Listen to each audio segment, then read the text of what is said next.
Bem-vindo ao Viés Vermelho.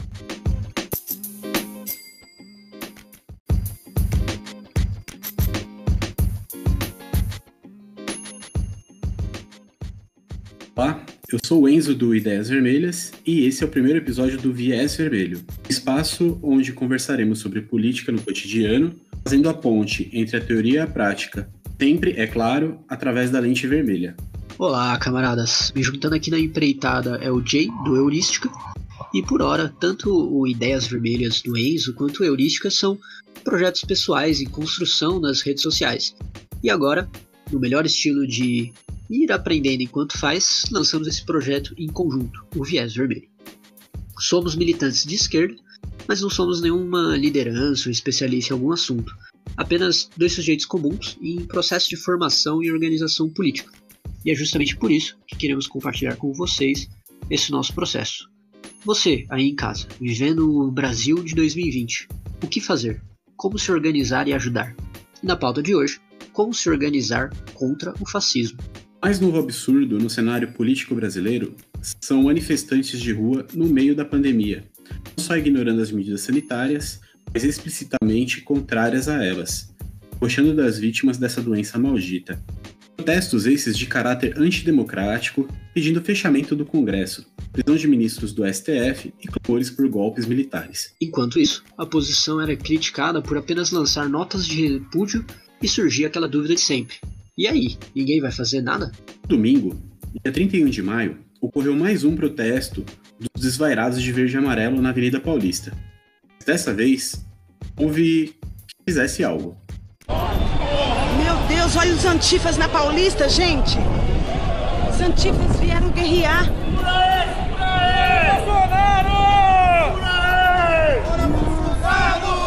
Deus, poço lixo! Vambora! Membros das torcidas organizadas Antifa puxaram um contra-protesto. Levou muita gente para as ruas. Antifa é sigla para um movimento antifascista, surgido na Alemanha pós-guerra, cujo principal símbolo são aquelas duas bandeiras que circularam na internet nesses últimos dias, sendo uma vermelha, representando os comunistas, e outra preta, dos anarquistas, pois são esses os fundadores do movimento e historicamente os dois grupos mais engajados na luta antifascista.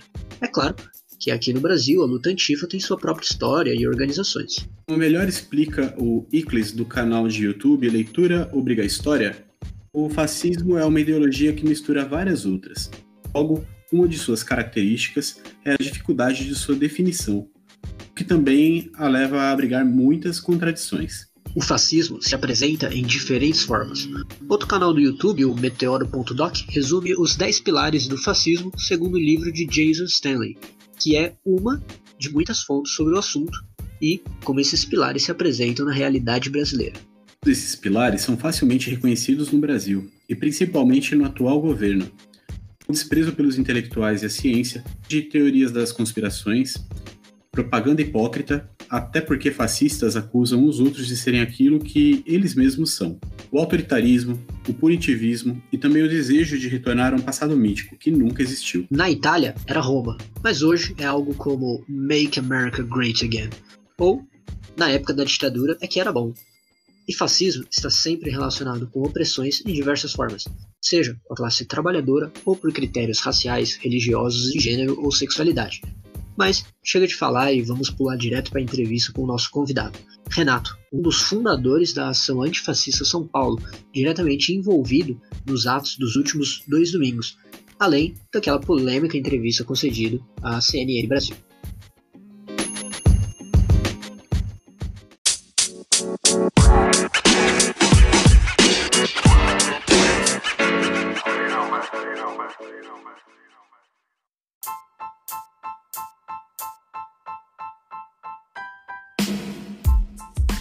Bom, primeiramente eu queria agradecer o convite, para estar falando com vocês.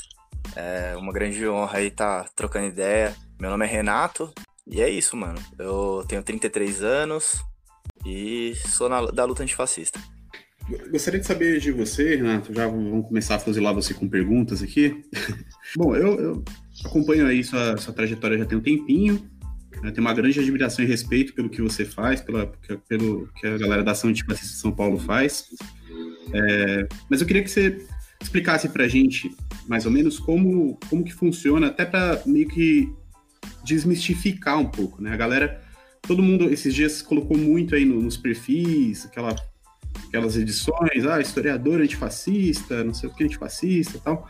Eu queria saber primeiro, o que você acha dessa popularização do símbolo, né? Da galera colocando isso nos perfis. O que você achou? Você achou positivo? Você achou que não... Enfim, acabou banalizando um pouco? Ou, enfim, é válido? E se você já quiser aproveitar e emendar, explicar isso, o que é a Ação Antifascista São Paulo, quanto tempo vocês estão na luta, como que... Já dá um apanhadão geral pra gente aí, pra galera conhecer. Tá.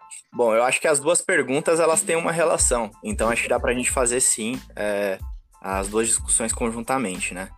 Bom, quando a gente decidiu fundar a Ação Antifascista, né, foi no ano de 2016, tá? Nós éramos um grupo de amigos, né, que já se identificavam já com a luta antifascista, né, que já atuavam já na luta antifascista desde o começo dos anos 2000. Né? Era um grupo de amigos que participava das manifestações, né, sempre fez corre junto, e nesse momento a gente estava vivendo o início do processo de impeachment da Dilma Rousseff.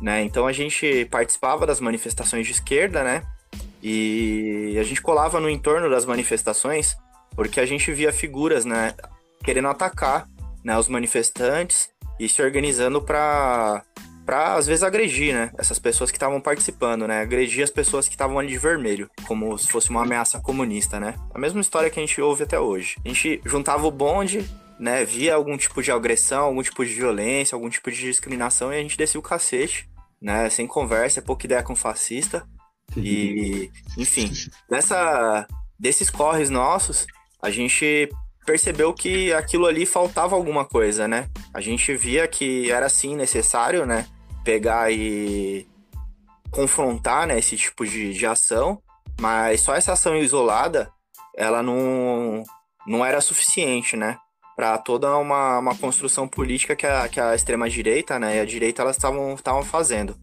Então a gente decidiu fazer algumas reuniões, né, nessa época eu tava na luta por moradia, né, participando de ocupações na cidade de São Paulo. Atuava dentro de uma ocupação, né, no centro de São Paulo, e é uma ocupação com população, né, brasileira e uma grande população também palestina, né.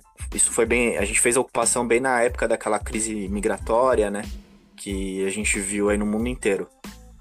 Dentro dessa ocupação, né, que eu atuava, eu cedi o espaço, né, junto com o movimento, para a galera começar a articular, né, essa cena que a gente estava querendo fazer acontecer. Então, rolaram algumas reuniões. Antes da reunião, antes dessas reuniões nossas, já tinham ocorrido já 2 marchas antifascistas, né, e inclusive essa pessoa que organizava as marchas antifascistas, ela estava presente, né, nesses grupos que a gente estava se reunindo. Então, enfim, dialogando um pouco tal, a gente decidiu, né, iniciar a construção da Ação Antifascista São Paulo em cima da história da própria marcha antifascista.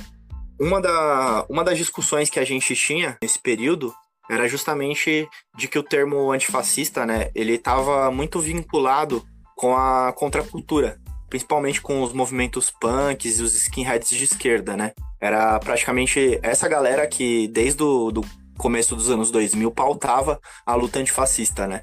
E uma das discussões que a gente teve é justamente de popularizar o antifascismo, né? A gente queria que o antifascismo fosse para além da contracultura, que a classe trabalhadora, de um modo geral, ela se entendesse enquanto antifascista, né? E pautasse a luta antifascista. Nos reunimos, né, dentro dessa ocupação, e nesse mesmo ano a gente escolheu uma data muito simbólica para fazer a marcha antifascista. A data foi um dia depois da data da votação do impeachment da Dilma Rousseff. A gente escolheu a data estrategicamente, até porque a gente sabia que o impeachment ele ia ocorrer, né? Porque as forças da extrema-direita elas estavam extremamente organizadas, né, e com aparato dentro dos órgãos responsáveis pelo impeachment, né? Então, foi uma marcha muito simbólica, né? A gente conseguiu reunir mais de acho que mais de 3 mil pessoas na Praça da Sé. E desde esse momento, a ação antifascista ela começou a surgir. Outra coisa importante também de se falar é que nesse mesmo ano, né, foi o ano em que a Direita São Paulo ela começou a se organizar, né? O atual movimento conservador, e que é um inimigo nosso, né? A gente tem uma relação declarada aí de sempre atacar eles enquanto organização, né? Que a gente entende eles como base do Bolsonaro e eles representam uma parcela dessa estrutura, né, que está sendo criada do fascismo dentro das instituições e junto com a massa. Você falou que já haviam 2 marchas já antifascistas antes mesmo de fundar essa organização. Mas para fazer uma marcha você já precisa de um certo nível de organização. Qual que seria a diferença entre o que havia antes, o que foi criado depois, e desde que foi criado até agora? Assim, houve uma grande diferença nessa organização? Eu acho que assim, para a gente discutir isso, eu vou ter que entrar um pouquinho na questão histórica, né? O antifascismo no Brasil, ele existe desde a década de 30, né? Então, desde a década de 30 já existem grupos, né? Um dos exemplos que a gente tem na década de 30 é a FUA, né? A Frente Única Antifascista. E, enfim, a gente tem um exemplo muito legal também em 34, que foi a Revoada dos Galinhas Verdes, né? Que é a famosa Batalha da Sé, né? Onde anarquistas, comunistas e socialistas se juntaram para combater uma manifestação que estava sendo organizada pelos integralistas, né? E ali foi uma grande derrota para a frente integralista da época, né? No decorrer dos anos, né, sempre existiram um outro partido que pautou, né, a questão do antifascismo, por exemplo, o PCB, né? E só que assim, isso não saía para além do próprio partido, né? E a gente, enquanto organização, a gente se espelha muito naquele símbolo da Antifascist Action, né?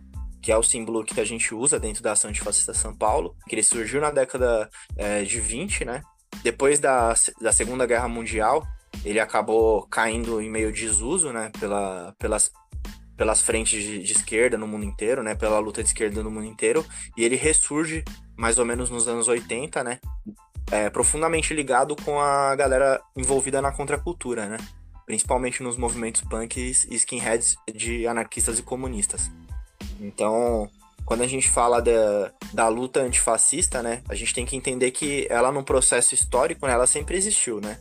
Mas ela vai se tomando outras formas, né? E essa forma que a gente vê a partir dos anos 80 é uma forma que a gente se espelha muito, né?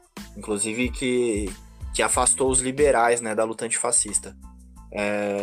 Bom, aqui, aí já voltando um pouquinho para o Brasil, né? Em São Paulo, a gente, dentro do antifascismo, usando esse símbolo da Antifascist Action, a gente tem luta desde o começo dos anos 2000, né? E no começo dos anos 2000, a galera que usava era principalmente também a galera da contracultura, né? Que estava envolvido e eram movimentos, né, extremamente periféricos e marginalizados na época, né? A gente sempre vê notícias aí de confronto entre punks, né, skinheads neonazistas. A gente tava nesse meio, né, mano? A gente tava nesse meio antifascista e um meio marginalizado. E a galera sempre pautou, sempre usou o símbolo e tal, mas não existia um antifascismo organizado, né? Era uma coisa mais espontaneísta, de pessoas que se identificavam, né, com as pautas, com as bandeiras que são defendidas, mas que não era nada estruturado e fundamentado, né? Para além de gangues, né? De gangues de contracultura. Né?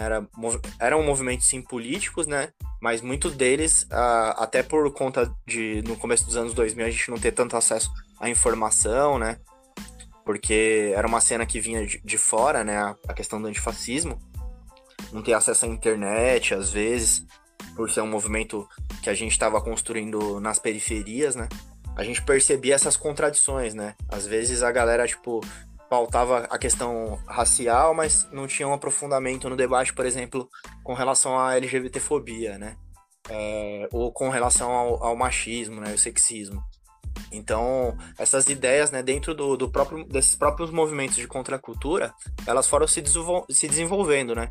A gente viveu um processo histórico de desenvolvimento até chegar alguns grupos e conseguirem se afirmar, né, levantando todas as mesmas bandeiras que internacionalmente a ação antifascista ela defende.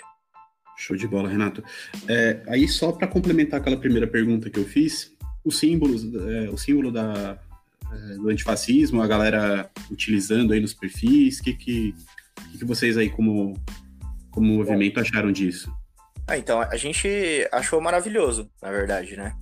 Como eu disse, a nossa ideia, né, quando a gente fundou a ação antifascista, era justamente popularizar o antifascismo, né?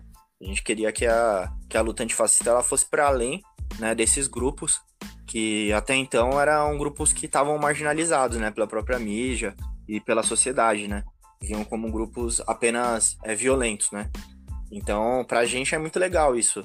Eu acho que é uma proposta que a gente vem construindo desde o início da organização e eu não vejo, na maioria dos aspectos, coisas ruins, né? Eu acho que existe sim uma parcela ruim, né? Principalmente na questão de não trazer um recorte de classe, né? E de um recorte político radical de esquerda, né? A gente vê hoje liberais, né, se utilizando do símbolo, mas, enfim, eles não representam o que as bandeiras que a gente defende. Além de vocês convocarem uma marcha, um protesto, uma manifestação, que outros tipos de ações vocês acabam fazendo? Considerando que, de um ponto de vista de quem tá, uma pessoa um pouco mais alienada, uma pessoa que não tá talvez tão atenta, tá acompanhando só pela TV, só vai ouvir falar disso no momento que aparece ali uma manifestação, um confronto com a polícia ou com um protesto mesmo, quando é massivo, né? E às vezes, bom, a gente sabe como funciona essa questão da mídia, né? É muito fácil eles tentarem jogar contra, colocando lá, que nem o Datena botou para votação lá, você concorda com o protesto que tem quebra-quebra, né? Reduzindo só a isso, né? E também, mas só para constar, quando o Datena colocou isso, o quebra-quebra ganhou, né? Foi muito legal lá quando ele fez. Até tentou fazer de novo, né? Acho que o pessoal não entendeu a pergunta, refez e continuaram apoiando. Ele ficou, ué. Mas e aí, como que é, além desses protestos, além da manifestação, que tipo de ação, assim, dessa construção mais diária que é feita? Legal. Eu acho que essa discussão ela é muito importante, né? Porque, de fato, o que a grande mídia ela propõe, né, é sensacionalismo, né? Ela se pauta em coisas que dão audiência, né? E elas não se pautam na construção que a gente faz cotidiana. Como eu disse, a ação antifascista ela surgiu dentro de uma ocupação, né? Ocupação que existiam muitos refugiados sírios e palestinos. E a gente sempre teve um trabalho, uma relação muito próxima, né, com a luta palestina, né, com a luta antisionista palestina, e a gente sempre teve um trabalho muito próximo com a classe trabalhadora de um modo geral, né, a população negra e periférica. A gente, dentro dessas ocupações, a gente sempre fez trabalho de políticos de formação, suporte quando essas famílias precisam de ajuda, às vezes com uma reintegração de posse, né, e enfim, arrecadação de alimentos quando necessário, e de novas ocupações também quando precisa ser feito, que é uma outra forma de ação direta. Além disso, a gente realiza também encontros, né, para debater temas políticos, cines debates, assistir um filme a respeito de algum tema político, discutir, né? E esse é um trabalho que a gente faz muito forte no sentido de realmente de pegar e formar, né, novos quadros políticos, né, e trazer novas pessoas para a nossa luta, né, uma luta radical de esquerda. Renato, no Ideias Vermelhas, eu abri esses dias atrás para o pessoal fazer pergunta. Como o podcast é novo, tal, não chegou muita resposta deles, mas uma coisa que duas pessoas mandaram para explicar para a galera por que se não pode se dialogar com o fascista, por que a gente não pode tratar o fascista como as demais pessoas numa democracia, por que o fascismo ele não tem diálogo, ele tem que ser esmagado. Bom, o fascismo, na verdade, ele é um movimento que ele prega a intolerância, né? Ele prega o ódio contra o diferente, né? E acho que numa sociedade com democracia, né? E não que eu acredite na sociedade de democracia representativa que a gente tem. Eu acredito na superação dela. Mas dentro de uma sociedade que tenha o mínimo de democracia, a pessoa que prega o ódio, que prega o desrespeito com o diferente, essa pessoa ela não tem que ser aceita nessa sociedade. Isso não é uma questão de opinião, sabe? Isso é uma questão de discriminação, né? A pessoa que prega o ódio ao diferente é uma pessoa que não tem que fazer parte de nenhuma sociedade. Ela não merece o respeito de ninguém. Existem níveis, né, de pessoas fascistas. Existem pessoas que são conservadoras, né? Nossa sociedade, em sua maioria, ela é extremamente conservadora, né, em alguns aspectos. Mas a gente costuma dizer dentro da organização, né, que a gente divide entre dois tipos de fascista, né? Que existe o fascismo organizado, né? Existe aquele fascismo não organizado. Tem pessoas que reproduzem esses aspectos de preconceito e discriminação. Essas pessoas que reproduzem, né, que a gente sabe que existe muito na nossa sociedade, né, onde eu cresci, mano, tipo, se a gente for discutir com um moleque de lá, tá ligado, sobre a questão do LGBT, né, o moleque vai usar termos ofensivos e tal, mas a gente sabe que ele tá reproduzindo, né. Agora, quando essas pessoas, elas se juntam e elas criam uma organização estruturada e fundamentada para disseminar esse tipo de ideia, essas organizações elas devem ser combatidas e devem ser combatidas da forma mais radical possível.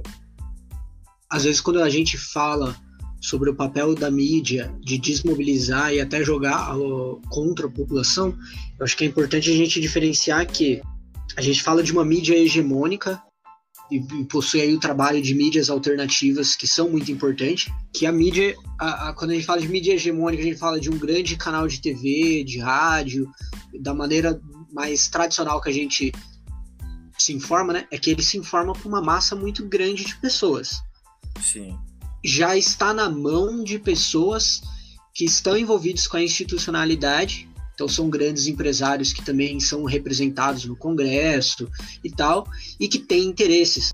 Tem surgido agora também muita gente falando sobre a ideologia antifascista, e sempre esquecendo que se o antifascismo é uma ideologia, e eu nem sei dizer se é ou não, porque eu entendo ela mais... É um movimento contrário a uma ideologia, né? Não sei se encaixa como uma ideologia em si. Mas a galera esquece de que isso implica que existe uma ideologia dominante. Não existe esse negócio de, não, eu vou dar uma notícia aqui, eu vou falar só o fato, sem ideologia. Então acho que tem essa relação com essas mídias alternativas e mais ou menos com o que você estava falando sobre esses níveis de fascismo, porque na verdade ele é algo que está entranhado nas instituições e nas pessoas, né? E acho que é muito importante você realmente, acho que detalhar até um pouco mais como que você faz esse diálogo de... Existe esse cara aqui, que ele é, digamos assim, um propagador ativo e consciente de fascismo, e contra ele não tem diálogo. A gente tem aqui supressão e até uma violência justificada. E tem umas pessoas aqui que, olha, elas precisam ser recriminadas, mas ao mesmo tempo elas também são, de certa forma, vítimas. Assim, o pensamento hegemônico, né? Ele é o pensamento da classe dominante, né? A gente sabe quem tem dinheiro tem poder. Dentro dessa estrutura, né, dessa sociedade que a gente vive, que é uma sociedade capitalista, quem detém os meios de comunicação, né, é a elite, são as classes dominantes.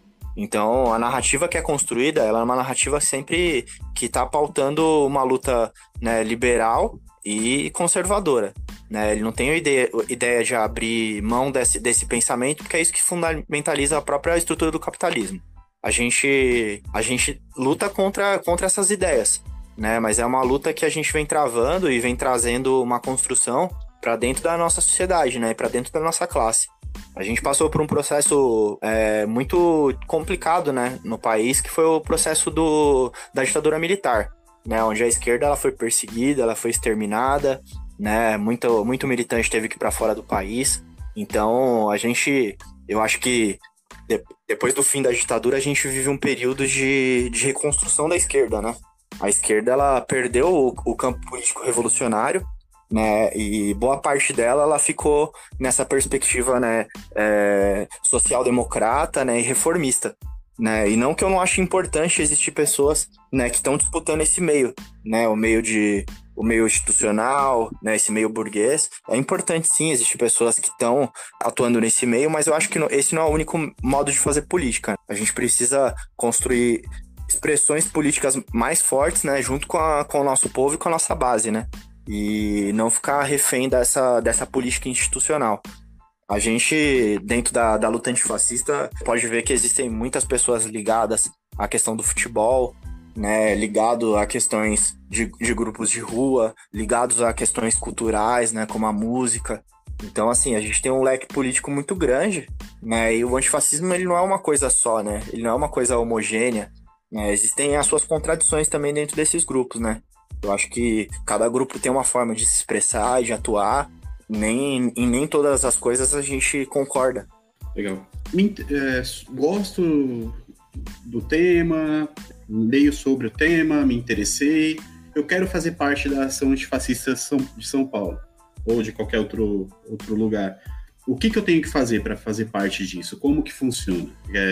E outra coisa, o que esperar a partir do momento que você está dentro do movimento? O que é esperado dessa pessoa? O que ela faz? Enfim, como que é o dia a dia?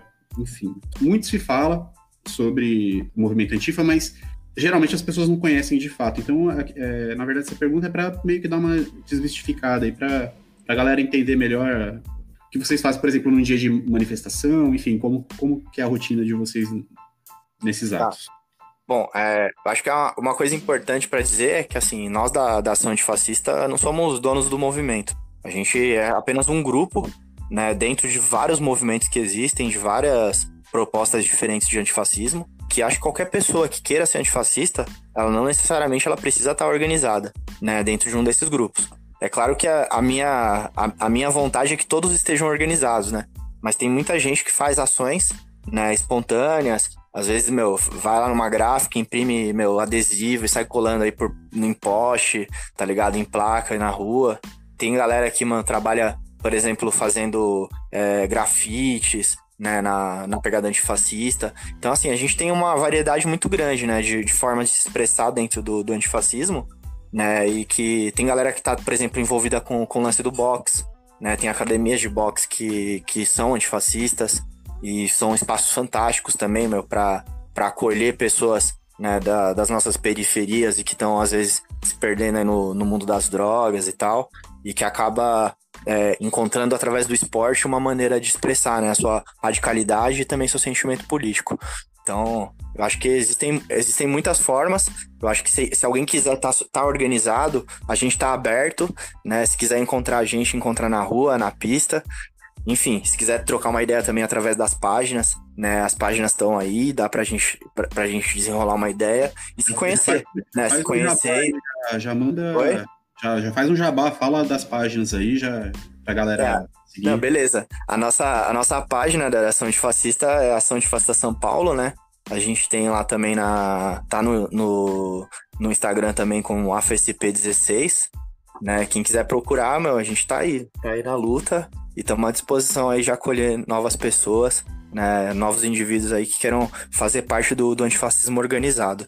E para além do nosso da AFA, né, a gente tem outros coletivos também que compõem a AFA, né? Porque a AFA, ela, na verdade, ela é uma frente. A gente é uma frente que representa diversos coletivos. A gente é uma frente de combate ao fascismo, né? Que reúne militantes anarquistas, comunistas e socialistas, né, de diversas tendências. A gente atua no âmbito político não partidário, né, a organização. Isso não quer dizer que membros da organização não possam, né, participar de algum processo partidário, né, escolher, de repente, um candidato que acha praticamente importante votar, mas a organização em si, ela não atua nesse meio, né, nesse âmbito político. Nosso trabalho é realmente um trabalho de estar junto com as manifestações sociais, né, em apoio à nossa classe, no combate ao fascismo direto, se necessário, né, e um trabalho de formação política, né, além dos aspectos culturais. Se quiser, eu cito também algumas organizações que fazem parte, né, por exemplo, a Palmeiras Antifascista, né, a gente tem a Coringão Antifa, que também está presente, o pessoal da Hash, que é um coletivo de skinheads anarquistas e comunistas. Enfim, tem o pessoal do ABC 16 também, que é uma galera que tá junto com a gente, né? Além da nossa luta política também em outras regiões. Tem a galera da AFA de Curitiba, tem a galera da AFA de Salvador, galera enfim, de um monte de lugar, mano. AFA de Porto Alegre, Londrina, tem gente pra caramba aí. Legal. Cara, agora sim, eu gostaria de saber a sua opinião sobre certas polêmicas que eu tenho visto nas redes sociais a respeito aí desse movimento. Primeiro que tem a questão do resgate histórico das bandeiras, que a gente já perguntou, mas eu queria entender o que você pensa sobre o equilíbrio que a gente tem que ter entre popularizar a luta antifascista e não deixar se esvaziar, se você acha importante, né, não se deixar esvaziar certos elementos do símbolo, né, como a questão que bateram muito e falaram, olha, essa bandeira é preta por causa do anarquismo, essa bandeira é vermelha por causa do comunismo. Prejudicial você esvaziar isso, trocar as cores assim por qualquer cor aleatória, e tem algumas outras que têm um significado, por exemplo, colocar as cores da bandeira LGBT, aí você fala, não, tudo bem, porque a luta ela já está intrinsecamente conectada, né? Mas outras não. Porém, ao mesmo tempo, no atual momento que nós vivemos, que também não é tão atual assim, que é algo que já se ocorrendo há muito tempo, né? A despolitização que existe no Brasil, inclusive da criminalização da esquerda, principalmente da esquerda socialista e comunista, chegaram ao ponto de criarem bandeirinhas para colocar nas redes sociais de antifa e anticomunista. Eu considero os dois extremos e eu não apoio nenhum lado, né? E sim. Aí, o que você acha disso? Em primeiro lugar, na verdade, para ficar um pouco mais claro. Bom, antifascismo é de esquerda e essa questão do você vem mais pelo lado anarquismo ou do lado comunismo e como que você lida com essas pessoas que talvez neguem essas raízes históricas e a questão da popularização. Bom, o antifascismo ele é de esquerda, sim, né? Ele reúne anarquistas, comunistas e socialistas, né? Isso é um ponto. E a nossa política é uma política de luta anticapitalista. Então, assim, não adianta você pegar e tentar criar um logo antifascista, por exemplo, com a bandeira do Partido Novo, entendeu? Eles não representam nenhum aspecto da luta política, né, antifascista. Eu acho que, assim, a tensão que tem entre a banalização, eu acho que é isso. É a gente tentar se utilizar de uma pauta política, né, de uma luta política para criar uma bizarrice como essa, né? Colocar aquela bandeira, por exemplo, até a própria bandeira do anarquismo passou por um processo como esse, né? Por exemplo, aqueles anarcocapitalistas, entendeu? Esses caras aí tem que tomar uns chutes na bunda, mano. Vira meme, né? Entendeu? Então, não, entendeu? Eles são a favor do capitalismo, cara, ponto. Entendeu? A luta antifascista é uma luta anticapitalista. Eu acho que esse é o critério. Esse é o critério e isso que fundamenta a nossa política, né? Com relação à popularização, eu não vejo problema com ela não, cara. Eu tô achando até divertido, eu acho legal. Recentemente eu recebi um meme, né, de um camarada antifascista que eu achei bem legal. Que aí mostra o antifascista do lado esquerdo, assim, sozinho. E aí mostra pessoas com meme antifascista. E é um monte de pessoas juntas, né? E é bem isso mesmo, né? Tem uma galera antifascista que às vezes cai numa pegada meio antissocial e antifascista, né? Não que não seja legal, que acho que esses caras são bons também em alguns momentos. Mas eu gosto dessa alegria que tem também na luta, né? De você poder fazer uma piada, conseguir descontrair, né? Com uma luta política que nesse momento se mostrou tão importante, né? Bom, só pra galera se situar, eu não sei quando que esse podcast vai ao ar, mas nós estamos gravando hoje, dia 5 de junho, então antes do ato de domingo, e como seria impossível a gente conversar sobre o movimento aqui sem perguntar da manifestação de domingo marcada para a Avenida Paulista. Queria saber o que você espera desse ato, como vocês estão se preparando, assim, se você puder falar, claro. Então, queria saber um pouquinho o que você acha que vai acontecer, quais são os próximos passos, o que você acha quais vão ser os desdobramentos desse... Você espera que vai estar mais cheio? Qual é a sua perspectiva aí? Bom, eu acho que não tem como a gente falar, né, do próximo ato sem a gente falar do ato anterior, né? Eu acho que isso é importante. O ato anterior, né, ele não foi organizado pelos grandes partidos, né? Ele não foi organizado pelas organizações de esquerda que a gente tem, né, institucionais. Ele foi organizado pela classe trabalhadora, né? Ele foi organizado pela galera que tá fazendo corre dentro do antifascismo, dentro do futebol, né? Aqui em São Paulo a gente tem galera antifascista em todos os times, né? E a galera faz um trabalho político bem interessante, bem importante, né? Eu creio que o ato que aconteceu no último domingo, ele foi um reflexo disso, né?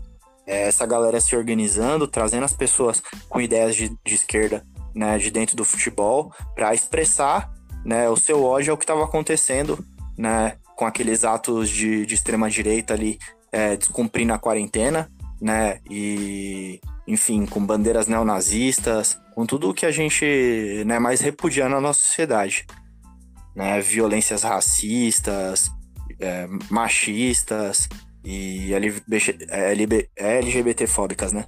Então, eu acho que é um reflexo, né, o que a gente tá fazendo.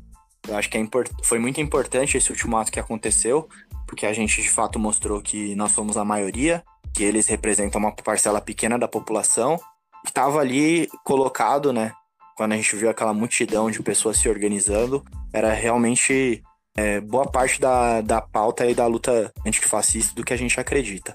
Inclusive, quero mandar um abraço pro meu amigo Pássaro, né, Danilo Pássaro, que é um cara que tá praticamente fundou a organização junto com a gente, né? Começou o corre dentro da ação antifascista desde cedo, né? E que ele se distanciou agora por conta da campanha dele política aí, que ele vai sair como candidato do PSOL. Aí sim, hein? Bom, eu não sei se vai chegar nele. Na verdade, eu não tenho muita expectativa de que, além da minha mãe, do meu pai e de mais alguns amigos próximos, viu, mas vamos esperar que chegue nele.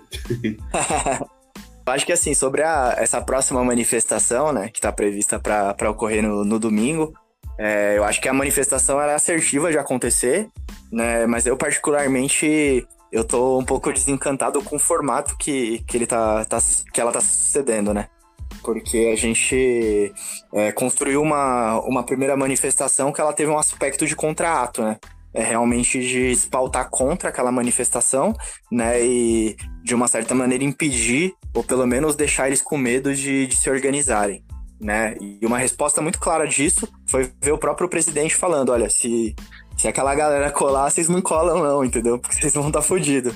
E eu acho que isso foi muito importante, né, se a gente perde essa essência, eu acho que eu tenho a impressão de que esses atos eles vão tender a se esvaziarem, que isso vai acabar acontecendo. A proposta desse novo ato, ele é uma proposta de se massificar. Algumas organizações aí de luta social, né, de esquerda se propuseram também a participar com a sua base, né, mas eu acho que vai perder essa essência. Eles estão propondo fazer distanciamento social, né, estão propondo criar várias questões assim para, acho que, vender a imagem do ato, e que eu acho que tudo isso, para mim, ele vai fazer perder a essência e a radicalidade que as pessoas estão buscando, né, para essa manifestação, né, e foi o que, na verdade, trouxe as pessoas a acreditarem que existe algum caminho aí nessa batalha que a gente está travando. Legal. É interessante mesmo, e a gente tem que ver como que vai desenrolar ainda. Eu também ando muito preocupado com a questão sanitária e também como que isso vai repercutir na mídia. Eu queria saber também o seguinte: se vocês, numa perspectiva então de fazer essa organização que é política, mas não está sendo feita por partidos políticos, e também não com uma perspectiva de assumir a institucionalidade. A gente sabe a limitação disso. Mas então, por que ela consegue surgir, por exemplo, de uma torcida organizada? Porque é uma galera que se junta para assistir futebol. Os caras torcem pro mesmo time. Como que isso desemboca para estar na rua lutando por democracia? Me parece aí um salto não muito intuitivo. E ao mesmo tempo, qual é o horizonte de você estar na rua fazendo uma manifestação se não tem essa perspectiva de, por exemplo, assumir institucionalidades, né? Não que seja proibido, como você falou, e acho até desejável, né? Quanto mais parlamentar engajado no antifascismo, melhor. Mas qual seria então o horizonte, além da manifestação? Bom, eu acho que a gente precisa partir pelo que a gente acredita, né?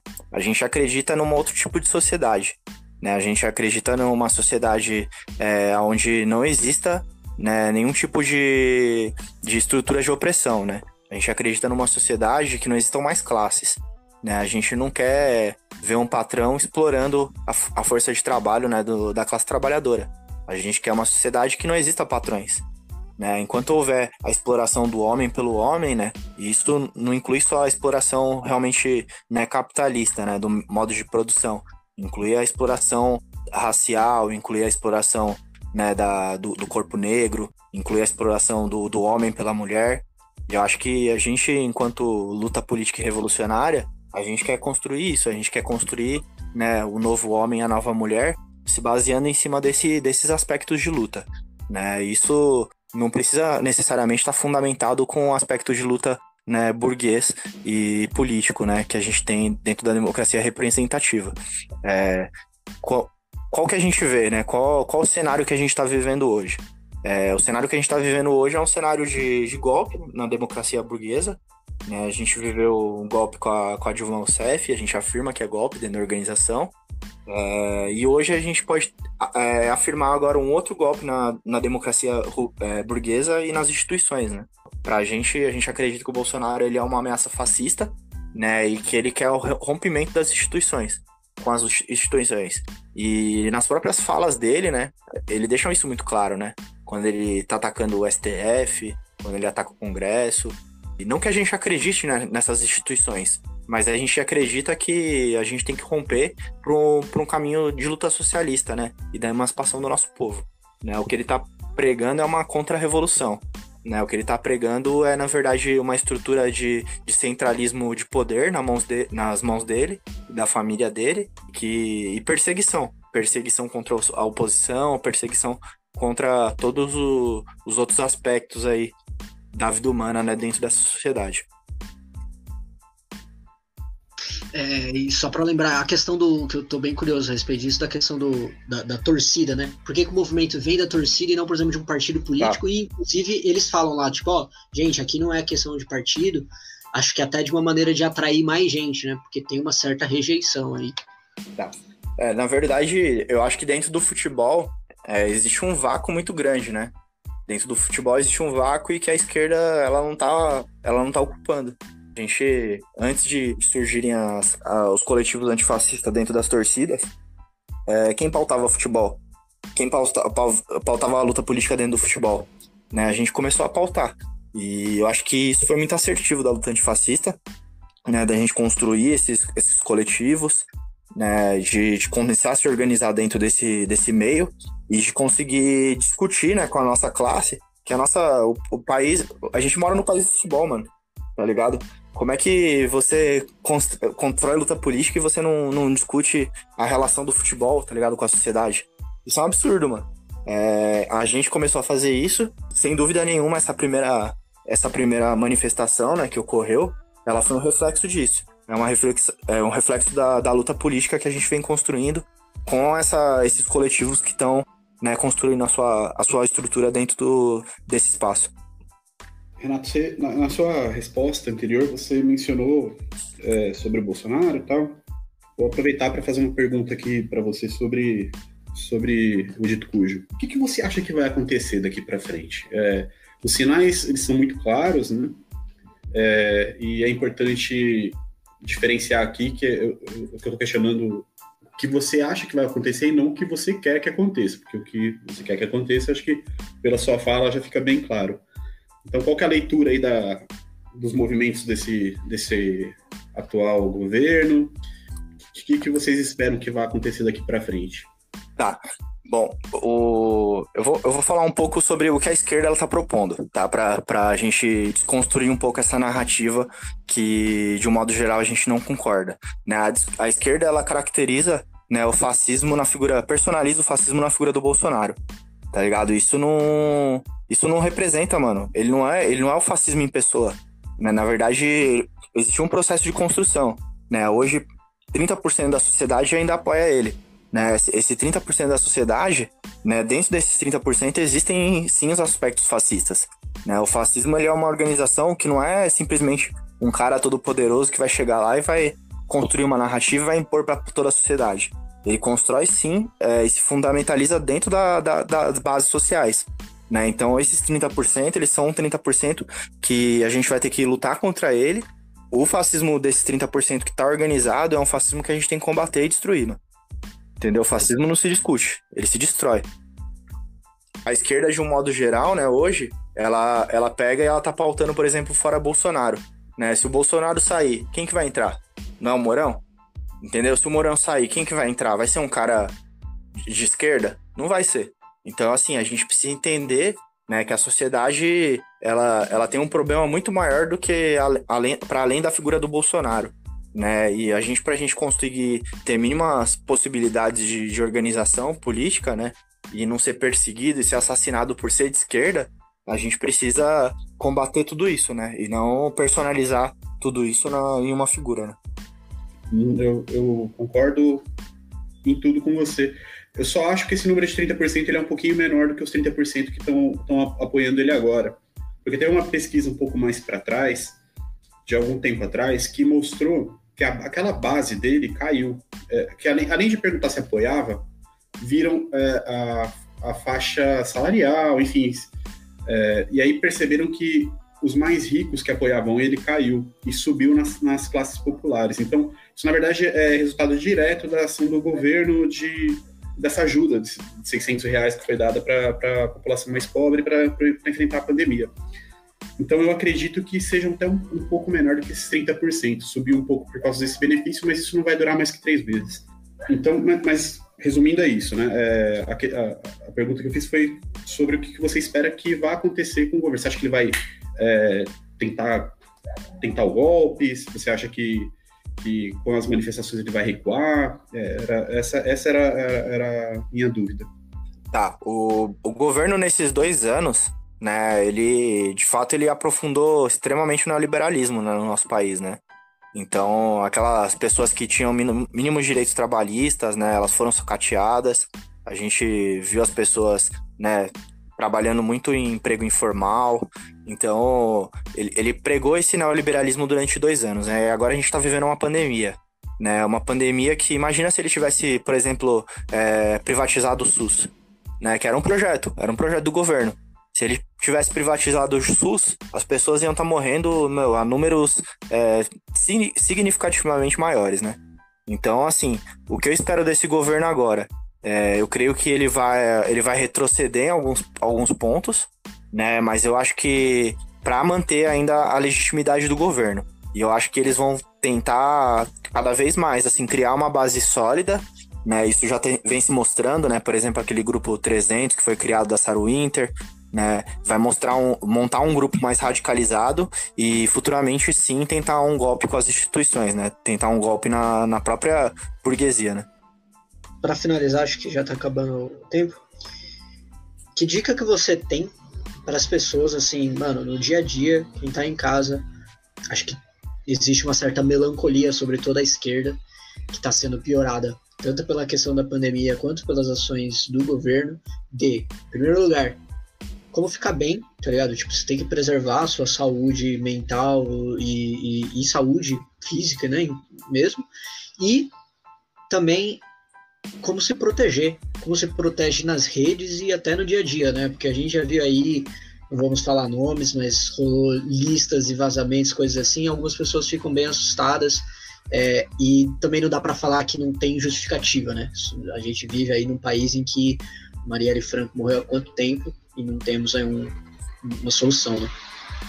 Tá. Bom, a gente, assim, a gente não concorda com o furo da quarentena, né? Mas a gente vive uma contradição, né? Eu acho que a gente tem que manter, sim, isolado, a gente tem que manter, né, seguir as recomendações que estão sendo passadas, né, pelos órgãos responsáveis de saúde. Porém, a gente decidiu sair para a rua porque a gente viu uma ameaça, né, ainda maior do que o coronavírus acontecendo, que é uma ameaça à política institucional e burguesa, né? A gente não é a favor dela. A gente foi pra rua porque a gente vê que existe uma ameaça fascista, né? E que um golpe uma ruptura, né? Com essas instituições burguesas é algo pior, né? Pra esquerda do que a manutenção delas. A gente acredita numa outra forma de fazer política, né? Mas existe a necessidade hoje da gente estar presente, da gente dialogar com outros setores, né? Pra gente combater um inimigo ainda maior, que é o fascismo. Como que vocês fazem com essa parte também da segurança, até no sentido de ameaças mesmo, de intimidação, até de confrontamento com a própria polícia e com os outros militantes, né? Por exemplo, a gente citou aí o 300 do Brasil, que já admitiu que tinham armas no acampamento E depois, ainda assim, depois disso, eles conseguiram, acho que o financiamento coletivo pelo Vaquinha, apesar de que eu acho que foi uma fraude, né? Fingiram que era o financiamento para deixar claro quem estava financiando, de R$70 mil. Digamos assim, a paridade de armas nunca vai ser parecida. Né? A institucionalidade já é fascista, tolera o fascismo de uma maneira muito mais tolerante que a própria esquerda radical, e eles têm a polícia. Tá. Bom, com relação às nossas políticas de segurança, né, algo que a gente não pode abrir muito, né, até porque senão acaba não sendo mais política de segurança. Mas enfim, acho que cada organização ela tem a sua, é necessário sim, né, organizar isso, é necessário sempre estar pautando isso, porque de fato existem grupos organizados, né, e que querem eliminação física dos nossos, né, mas o conselho que eu dou é, mano, não abaixa a cabeça, entendeu? Começa a treinar, se organiza, entendeu? Que nós somos, mano, a maioria. A gente não tem que ter medo do confronto, né? E é isso, mano. A gente vê esse grupo aí da Sarah Winter se organizando. Os caras não conseguiram, mano, colocar nem 60 pessoas na rua, entendeu? Olha a manifestação que a gente fez. Acho que eu vou ter medo pra uns Zé Ruelas desse. Tranquilo, mano. Se os caras puxar a arma, eu quero ver atirar, mano. É isso, sem conversa. Agora, então, lembrei de uma pergunta aí, um outro membro do nosso núcleo fez essa pergunta no Twitter. Qual é a melhor arte marcial pra bater em fascista? Cara, pra mim, a melhor arte marcial, cara, é aquela que você aprendeu na rua, cara. Puta, mano. Aprender a brigar na rua é a melhor forma que tem, mano. Eu acho que é a prática. Não tem nada igual à prática. Acho que é importante, sim, tipo, estudar boxe, estudar jiu-jitsu, né? Aprender um pouco do Muay Thai, né? Tem uma galera que tá treinando e que tá sempre dentro desse espaço de academia, né?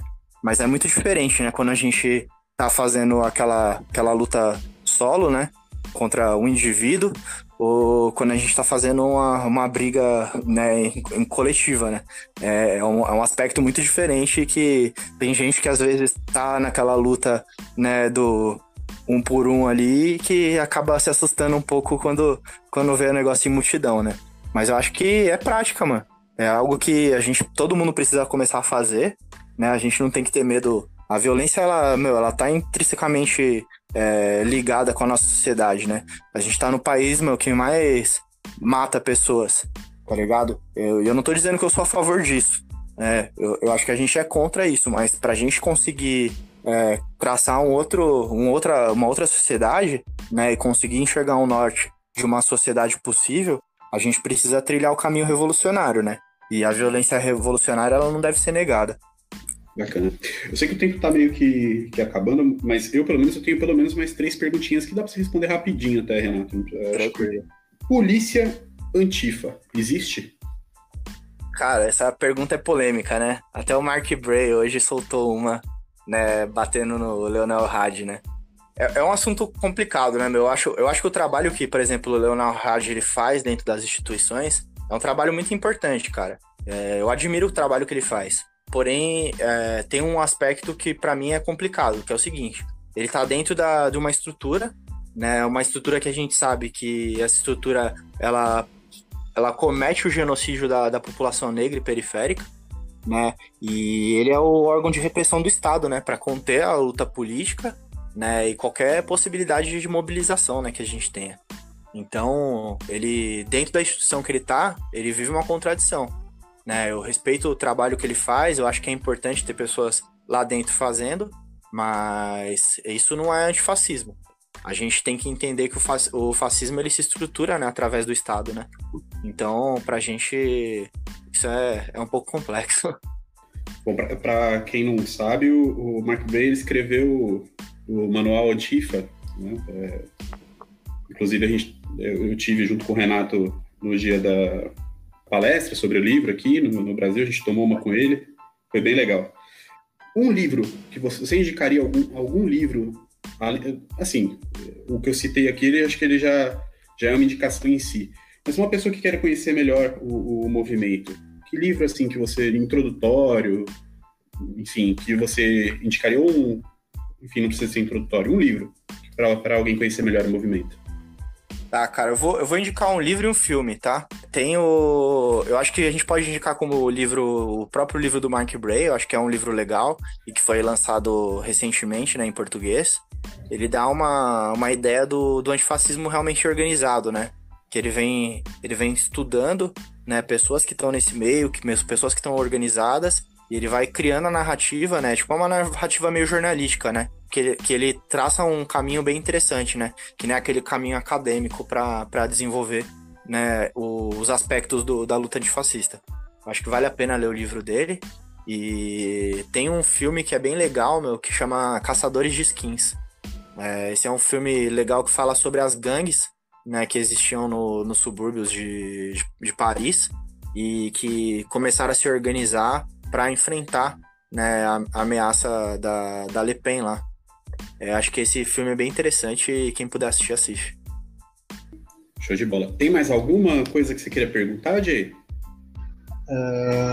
Se o Renato quiser concluir aí, falar alguma coisa que ficou de fora, tem alguma coisa que normalmente que você acha muito importante, mas as pessoas não costumam perguntar, algo assim?